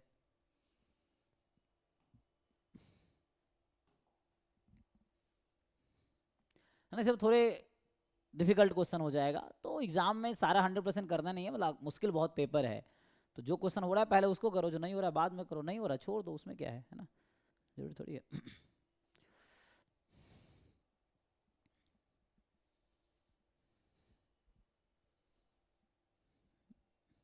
समझ गए सर। करके देखो, नहीं तो फिर पूछो, थोड़ा दिमाग लगाओ इसमें अब कि क्या होगा, नहीं तो फिर। हाँ, अभी तो मेरी 9:30 से क्लास थी, 9:30 से थी ना, कितना हो गया, 9 बजे ना अभी तो, मेरी अगली क्लास 9:30 बजे ना, तो 9:30 तक है ना, ठीक है, अभी कर देता हूँ फिर। सो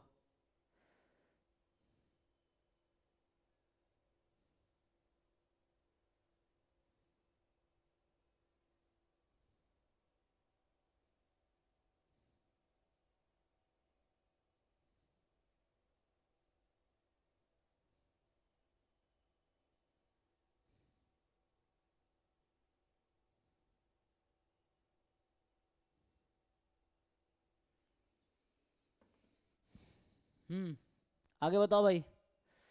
43 वाला देखो, उसमें डाउट वो हिंट दे देता हूँ, जिनका 43 नहीं हो रहा था। सो ये तो दूसरा था।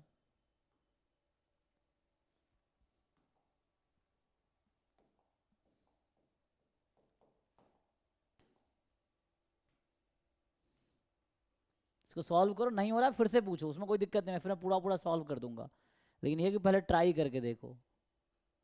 कौन सा 43 था, 44 था, 44 हो गया ना, 43 था। इसमें जो है कि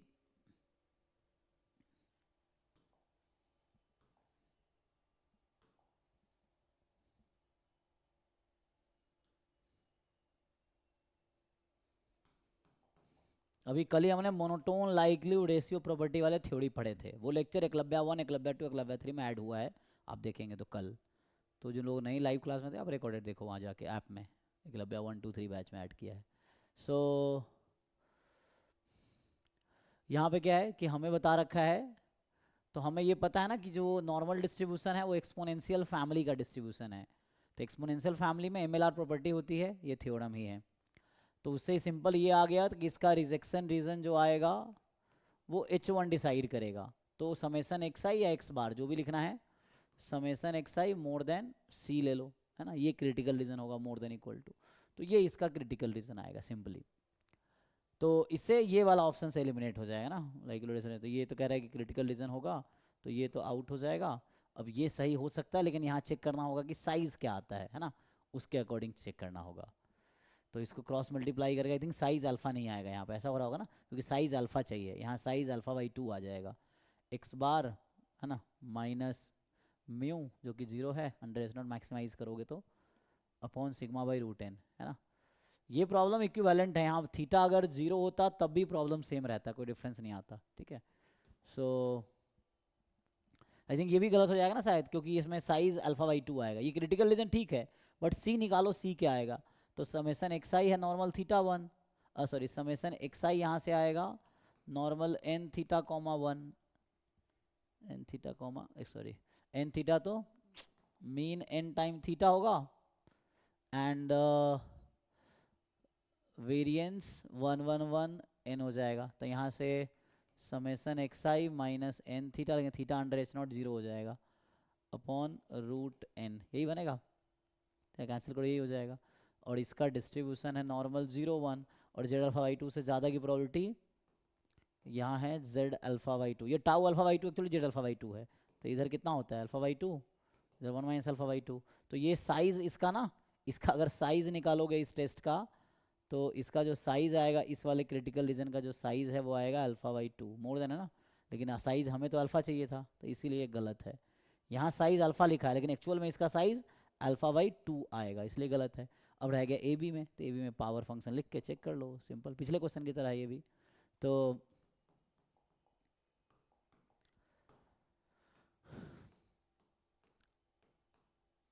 पावर फंक्शन जो है probability of rejecting H naught when H naught is true, H one is true, तो एच रिजेक्टिंग एच नॉट है, ये तो एक्स बार है ना, इसको तुम एक्स बार में लिखते तब भी कोई दिक्कत नहीं था, समेशन एक्स आई के बजाय आप एक्स बार लिख लो, still there is no problem, तभी आंसर वही रहेगा।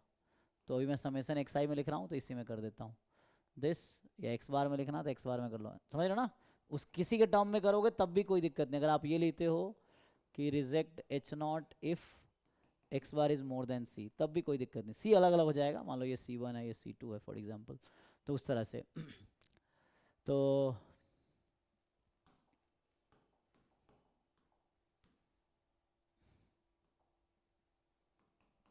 X bar more than C2 and आ जाएगा आपके पास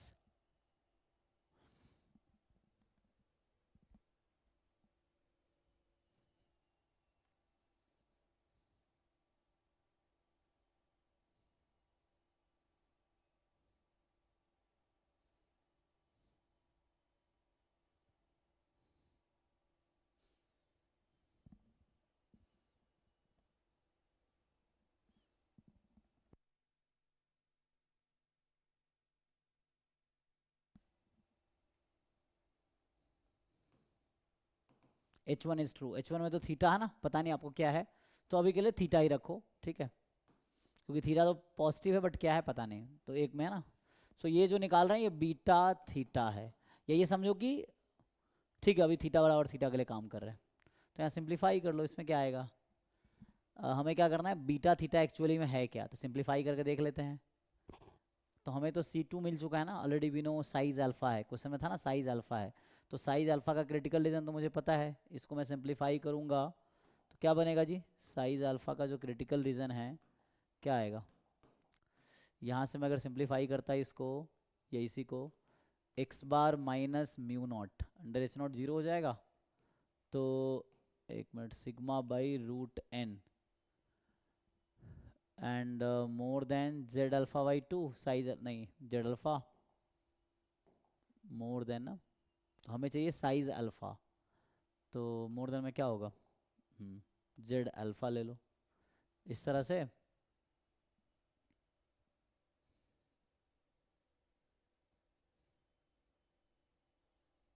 एक में थीटा को जीरो, यहाँ मतलब ये है कि बीटा थीटा जो है ना, या तो एक और तरीका है, यहाँ कहना चाह रहा है कि बीटा जो है इंक्रीजिंग फंक्शन है, ये कहना चाह रहा है पावर इज इंक्रीजिंग फंक्शन, और ये कहना चाह रहा है power is decreasing function, power is decreasing function. अब ये भी चेक कर सकते हो कि पावर निकाल लो, चेक करो इंक्रीजिंग फंक्शन है कि डिक्रीजिंग फंक्शन है, मतलब थीटा की वैल्यू जो बढ़ेगी तो पावर बढ़ेगी या घटेगी, तो वो कहना चाह रहा है ना, क्योंकि थीटा मोर देन जीरो है तो beta theta more than beta zero है, मतलब जब थीटा की वैल्यू बढ़ रही है तो पावर भी बढ़ रही है, ऐसा है क्या, तो चेक कर लो। ये कहना चाह रहा है कि जब थीटा बढ़ेगी तो मतलब थीटा पॉजिटिव है तो power at theta less than power at zero, तो उल्टा साइन है, मतलब डिक्रीजिंग फंक्शन है, जो पावर फंक्शन है वो डिक्रीजिंग है, इस तरह से। तो वो चेक करना आपको, तो प्रोबेबिलिटी निकाल लो एक्चुअली में होगा क्या, तो यही वाला क्रिटिकल रीजन यूज़ कर लो एंड चेक करो कि पावर क्या होगा। तो इसको मैं थोड़ा ठीक से लिखूँ यहाँ पे,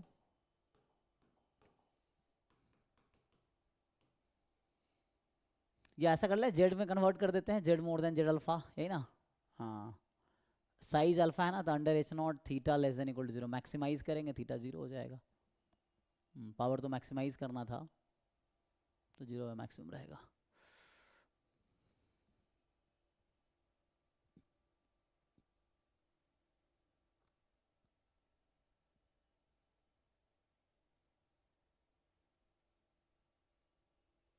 यदि अंडर एच नॉट थीटा को जीरो ही कर देता हूँ, तो यहाँ पे ना ये जीरो हो जाएगा, इसको जीरो कर दो, कहने का मतलब ये है यहाँ पे इसको जीरो कर दो, अंडर क्योंकि साइज अल्फा यूज़ कर रहे हैं ना, तो साइज अल्फा में एच नॉट जीरो हो जाएगा, तो यहाँ से आ गया X bar minus zero sigma by root N, sigma कितना है 1/√n, मोर देन ये हो जाएगा जेड अल्फा, ठीक है, और यहाँ theta is equal to theta. अब ये प्रोबेबिलिटी निकालो कितनी आती है, तो क्योंकि अंडर साइज अल्फा है ना, तो अल्फा हमने एच नॉट यूज़ किया है, जीरो कर दिया। अब ये प्रोबेबिलिटी मेनली आपको निकालना है, तो यहाँ से एक्स बार माइनस रूट है इधर शिफ्ट कर दो, अभी के लिए X bar more than Z alpha by root N हो जाएगा, क्रॉस मल्टीप्लाई करेंगे तो, और थीटा को भी थीटा, क्योंकि बीटा थीटा निकाल रहे हैं, तो यहाँ से हो गया X bar minus theta upon sigma by root N, sigma तो 1 था तो 1 by root N more than, ये कितना आ जाएगा है ना, तो इसको सिंप्लीफाई कर लो, minus Z alpha upon root N minus theta upon sigma by root N, so 1 by root N, ये आ जाएगा, थीटा वही है। अब इसको चेक करो ये इंक्रीजिंग है डिक्रीजिंग है, सो ये आ जाएगा आपके पास probability capital Z more than this, तो ऐसा लिख दूँ 1 माइनस 5 ऑफ दिस, चल जाएगा ना। इसको एलसीएम लेना ले लो, तो Z alpha minus root N theta upon cut जाएगा, ये रूट एन कट जाएगा ना एलसीएम लेने के बाद, तो ये आ गया। तो कहने का मतलब ये आ गया कि 1 minus 5 of Z alpha minus root N time theta. अब आपसे पूछना ये चाहता हूँ कि बताओ ये फंक्शन इंक्रीजिंग है कि डिक्रीजिंग है, तो फाइनली जो बीटा थीटा आया ना यहाँ पे निकल के, वो ये निकल के आया 1 minus capital 5 of Z alpha, ये एक फिक्स नंबर है at level alpha, minus root N, वो भी फिक्स होगा कोई नंबर, इनटू थीटा। ये बताओ ये थीटा के रेस्पेक्ट में इंक्रीजिंग है कि डिक्रीजिंग है, इससे ही काम हो जाएगा, बता पाओगे?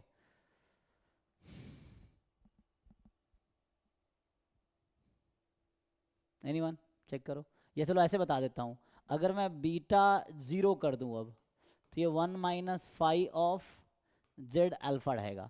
तब मुझे ये कंपेयर करके बता सकते हो कि इसकी प्रोबेबिलिटी ज़्यादा है कि इसकी, मतलब वैल्यू किसकी ज़्यादा है, ये कंपेयर करके बताओ। तो इस क्वेश्चन में यही तो पर्पस है हमारा पर्पस है ये चेक करना कि बीटा थीटा और बीटा 0 में क्या रिलेशन है, कोई बताओ अगर बता पाओगे तो।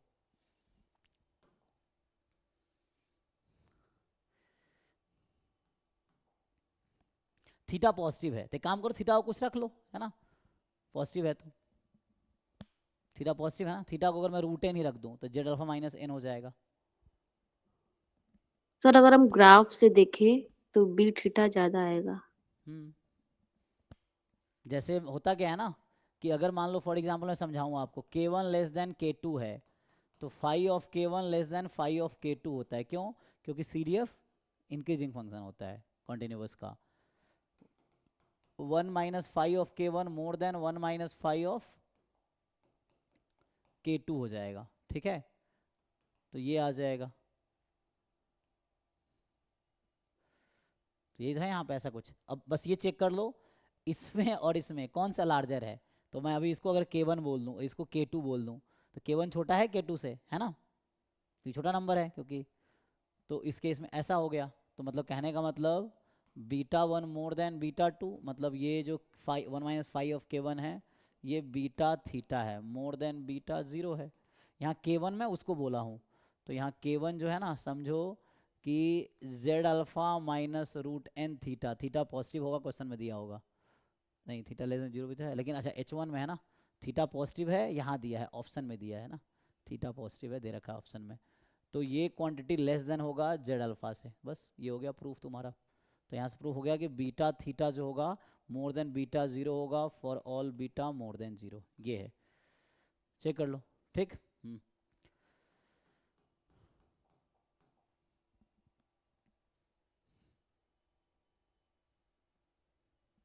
ठीक है जी, आई थिंक आज के लिए इतना ही काफ़ी है, कल आगे कंटिन्यू करते हैं। तो कल क्या करना है बताओ जो बच्चे हैं, कल का क्या रखना है, कुछ करना है या छुट्टी करना है? कल क्या करना है? सर कल स्टोकेस्टिक प्रोसेस रख लीजिए और मल्टीवेरिएट। स्टोकेस्टिक प्रोसेस का है ना, ठीक है, क्वेश्चंस करके आओ। जैसे जैम का PYQ तो नहीं है, लेकिन जैम का DPPs बहुत सारे हैं, है ना, जो DPPs हमारे 700 DP 705 DPP बने ना इस सेशन में, तो उसमें 10-10 क्वेश्चन ईच में है, तो उसमें होगा, जस्ट गूगल ड्राइव में जाकर सर्च करोगे स्टोकेस्टिक तो सारे DPP आ जाएगा स्टोकेस्टिक वाले, तो उसको कर सकते हो, नहीं तो गेट का PYQ कर लो, ठीक है। एंड नेट में थोड़े मुश्किल होगा स्टोकेस्टिक प्रोसेस का, जो भी है, या इसके बाहर के भी क्वेश्चन है, कोई भी क्वेश्चन पूछो, है ना, तो बाकी क्वेश्चंस करके आओ, नॉन PYQ मतलब प्रैक्टिस क्वेश्चन प्रैक्टिस करके आओ, जो डाउट होगा पूछना। सर रिग्रेशन का थ्योरी कब होगा? अच्छा गेट में रिग्रेशन रह गया ना, हाँ उसका भी थ्योरी गेट बैच में होगा, तो जैम बैच चल रहा है अभी, गेट का तो वो हो गया ना, PYQ चल रहा है, PYQ खत्म करवा देते हैं फिर हो जाएगा।